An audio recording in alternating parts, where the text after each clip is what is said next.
What's up, everybody? Derek Anderson, the DA. All right, everybody. I said I was going to get back to this article from the last video I did about K-pop demon hunters. I wanted to dig deeper into this situation, why Hollywood is failing to win over Gen Z audiences. All right, we talk about it all the time.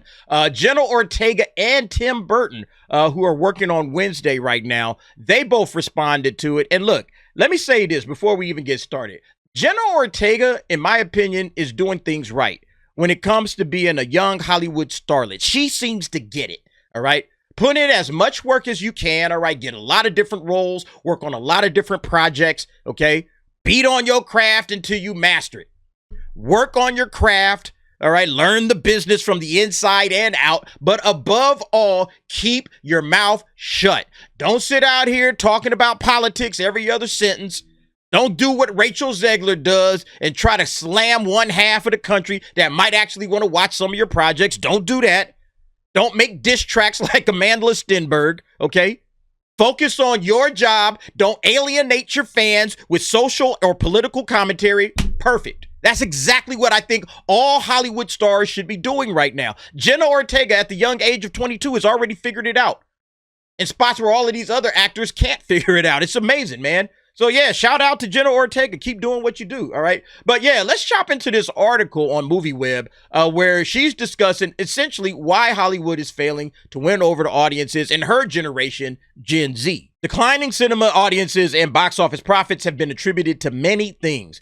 COVID, streaming, superhero fatigue, but near the top of the list is Gen Z and the inability of movies to interest them. Naturally, in a time when TikTok and YouTube Shorts videos take up much of the time young potential movie and TV viewer watchers, there is a real question of how do you grab the attention of those who want everything to be over and done in a minute. According to Jenna Ortega, not trying too hard would be a start. Yeah, see, no, we've talked about this, okay? We've talked about TikTok. We've talked about YouTube Shorts. We've talked about Instagram videos. We've talked about anime. Somehow anime is doing this, all right? They don't want things to be over and done within a minute. No. I'll sit and watch multiple anime series. You know, each episode is like 20, 23 minutes, and they'll watch multiple seasons of an anime, you know, in a row, or they'll watch different types of anime. And we're going to get to that in a minute, but let's hear what Jenna Ortega had is in response to this. And it says, yeah, Ortega will be back as Wednesday Addams on the Netflix series directed by Tim Burton. And they asked her a lot of questions during a joint interview with the two. They covered a lot of topics, including the future of the series and the state of Hollywood. When asked what would get Gen Z into theaters, Ortega bluntly replied, the emphasis on integrating Gen Z slang and behavior in films is so forced that it turns people off. Yeah, that's where they're saying that Hollywood is trying too hard, all right? And what it really is Hollywood is just disconnected. They live in a bubble, and they think they understand things that they don't understand, so they'll just kind of throw some slang into a movie. And, I mean, honestly, the Gen Z actors should be like, nah, that ain't it, G. All right, that ain't it. Don't throw it in there.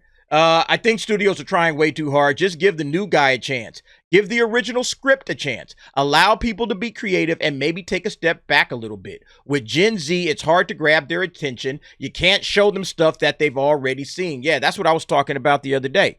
That you now are you gotten to the point where you're given remakes, reboots, sequels, prequels, spinoffs.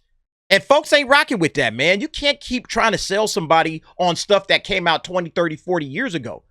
All right, kids want their own shit, man. Everybody, every generation wants something that speaks directly to their generation. I hear people asking this question all the time, and they're struggling to understand why today's youth have completely abandoned Hollywood. And Jenna Ortega is telling you that right there. You can't show them things they've already seen. Again, I use this example all the time. I liken it to hand-me-downs. Giving me my older brother's clothes. I don't want hand-me-downs. I want my own stuff. But Hollywood doesn't want to give kids their own stuff. They just want to cash in and capitalize on existing IP that has a very huge built-in audience. And they say, all right, man, we just got to pump this thing out there. We're going to make a ton of money, you know. But back in the day, Hollywood absolutely used to do original content. Yeah, you guys know I bring it up all the time, all right? 1984 worldwide box office, the top movies of the year, Beverly Hills Cop original movie, Ghostbusters original movie, Indiana Jones and the Temple of Doom was a prequel, But then you had Gremlins original, Karate Kid original, Police Academy original, Footloose original, Romance in the Stone original. Yeah, Star Trek 3, that was a sequel. Splash original, Purple Rain, Amadeus, Tightrope, The Natural. I think The Natural was an adaptation. So was Greystoke, The Legend of Tarzan. But you get the idea, okay? Mostly original content and built like brand new IP and franchises, okay? Beverly Hills Cop became a franchise. Ghostbusters became a franchise. Gremlins, Karate Kid. We just had a Karate Kid movie this year, okay? Police Academy, I think they did 6 of these.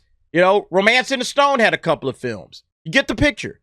All you got to do is go back and give the audiences what the audiences are looking for. New and original. All right? Stop trying to copy off of what we've done in the past. Look, all of that stuff was great and we love it. But yo, man, people are getting tired of it, man. That's what Jenna Ortega is saying, man. You can't show them stuff they've already seen. Gen Z is checking out. It's hard to keep their attention if you just keep showing them same old, same old. All right, we done. Superhero movies. Yes, we get it. Okay, we like them. Don't get it twisted. But see, what else do you have for us? And see, the thing about it is Hollywood is so trapped in their own bubble that they can't see outside the bubble to understand, oh, we're losing an audience. We're losing an entire generation right now. An entire generation has moved on from us. See, they still think it's about them. Oh, there's something sacred about walking through the gates of Paramount and Warner Brothers and Sony and Fox and Disney. Like, bruh, y'all serious? As they're debating Hollywood's future, they think there's something sacred about these studios. Man, these young generations don't care, man. They moved on, man. They were like, what is this? I don't care about this. They laugh at Disney. They laugh at Fox. Okay? They're laughing right now. Here's where they are, okay? Here's where the younger generations are. New Crunchyroll data reports reveals anime's pop culture chokehold on Gen Z and millennial fans. None of this stuff is being made by any of these studios over here, okay? All these studios can do is buy and adapt. Buy up, oh, okay, and then we're going to do a remake. We'll do an anime remake. But this is where the culture is. The culture is here. They don't care about Hollywood anymore, okay? Netflix is like, man, 50% of our global users are watching anime. We got to adjust. We got to start pushing more anime. They revealed an expanded slate. That's what's happening. Netflix gets it, all right? They get it. They're trying to pump more into anime. Now, they're doing anime remakes, which I don't think is smart, but nevertheless, they seem to understand. These guys just like, oh, it's something sacred. This is sacred, honored grounds that we're walking upon right now. Like, bullshit, man. Nobody cares, okay? Nobody cares. You guys are culturally irrelevant right now. This is what I've been saying for the longest time. Like, the anime takeover, all right, that we're seeing right here, the anime takeover, here's like another one. The anime boom is sparking a fierce streaming war thanks to Gen Z and millennials. Yeah, Disney's trying to jump in on it with Disney Plus and Hulu. But again, it has nothing to do with what Disney is doing. They're just trying to get some streaming content. But what I'm saying is that this is a referendum on the West, all right? Japan, Korea, China, they're the only ones doing anything culturally relevant to Gen Z. Even with the music, okay? We just saw it with K-pop Demon Hunters. They screamed the choruses how Japanese anime songs became Gen Z's latest musical obsession. All right? Like, if Creepy Nuts ain't doing your damn... if Creepy Nuts is not doing your anime opener, you got problems. If Lisa is not doing your anime opener, you got problems. They was dogging that Dan to Dan opener. I was like, I thought the Dan to Dan season 2 opener was all right. But yo, man, kids was coming, nah, this is whack. This is trash. I was like, damn, man, they harsh, okay? But yeah, this is where they're at right now. Even their music, they're getting it from Japanese anime openers. Do people not understand this? Why is Hollywood so behind, man? Look, you got to do original shit, man. They have captured, they are controlling your generation. The new generation, Gen Z, is being controlled 100% by the East. Look at this one on Living Life Fearless. 50% of Gen Z and millennials watch anime every week, according to this study. 50%. When you get to Gen Alpha, it's going to be 65%. And when I say again, when they watch anime, they're not just watching one episode of a show and that's it. They're watching multiple shows. They're probably watching 3 or 4 shows a week. They're keeping up with them as the seasons unfold. Think about it. Every single winter, spring, summer, fall, they are getting a brand new set of shows to watch. that are completely different one from another. Different genres. You got mystery, you got horror, you got shonen, you got shoujo, you got everything you could possibly want.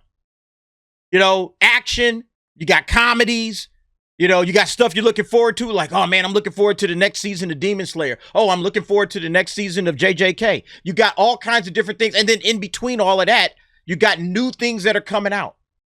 And it's all different. It's all new. It's not the same old, same old. It's like, again, what Jen is saying. You can't show them stuff they've already seen. You can't. You got to show them new things. And every season, anime comes out with somewhere in the neighborhood of 10 to 20 brand new TV shows or new anime to watch. Yeah, like, for instance, this is what I'm watching currently, all right? This is what's currently on my watch list. I'm watching Kaiju 8, all right, season 2. All right, I'm watching Dan to Dan season 2. I'm watching Tujin Anki. This is the first season for that. And then Gachi Akuda, all right? All of these are completely different. Now, you could probably say, yeah, they would all appeal to somebody of my same similar taste and style, but they're all different types of stories. They're not the same story over and over and over. Everything's a little bit different. And so this is what anime offers that Hollywood doesn't offer. Hollywood gives you the same old superhero stories again and again and again and again, all right? This one's like a rom-com almost, all right, with a little bit of horror vibe into it. All of these have a little bit of horror vibe into it because I'm a kind of a horror guy myself. But if I didn't want to watch this, I mean, there's way more on Crunchyroll and under other anime that you could watch, that you could get into, okay? You know, My Dress Up Darling is something I'm never going to watch, but there are a lot of people that are talking about it right now. Romance, slice of life, okay? You got The Shy Hero and Assassin Princesses, okay? Again, a little something for everybody. Rascal Does Not Dream of Santa Claus. I don't know what that's about, all right? I might actually give this one a look just to see what the hell it is, because these crazy titles, man, they just inspire me to say, hey, let me check it out. With You and the Rain, all right, that. And Scooped Up by an S-rank adventurer. Again, all kinds of different things. Kids are rocking out with it. A lot of these ain't my style. I'm more Kaiju number 8, you know. And then these joints down here, you know, with Dan to Dan and Tujin Anki. And all of these, this is my speed. This is exactly where I'm at. But I'm also willing to give things a try. And that's, again, exactly why Gen Z is here and not with Hollywood. Because there's always different things. And it's like, I might watch that because it might be a little interesting. I didn't think I was going to like Spy Family. And I absolutely love Spy Family, man. Spy Family is one of the best anime out there. It's hilarious, you know. But anyway, man, I'm too long in this. Look, going back to what Jen said, this is why Hollywood is failing to win over Gen Z audiences, okay? This is why it's happening because, frankly, Hollywood doesn't know how to make new things. They don't know how to do what the East is doing, which is just cranking out brand new content, new, original, different every single time. And all Hollywood wants to do. Look, Wednesday, the thing she's in right now is just a remake. Like, she's in a remake right now. I mean, let's talk about it, right? It's just proof positive that Hollywood, they're creatively bankrupt and they don't know their left from their right. And look, anime is dominated. I have a feeling, man, we're about to watch Hollywood go down in flames, all right? They're about to go down in flames. This is another topic for another day. We've been talking about the annual ticket sales. You can see where the Hollywood box office is at right now. All right, we talk about it all the time. It's going down, down. They keep trying to hike up ticket prices to keep pace, okay? And maybe we'll bring that up when we're talking about the Fantastic Four and Superman box offices. I have another point that I want to make to that because although I do think that the box office on the opening weekends are doing well, you got to start keeping in mind inflation. And how do you compare to what superhero movies was doing a few years back? You know, it's not looking good. Anyway, y'all let me know what y'all think. Go ahead, jump down in the comments. Give me your thoughts and opinions on that. And thanks for watching. See you next time.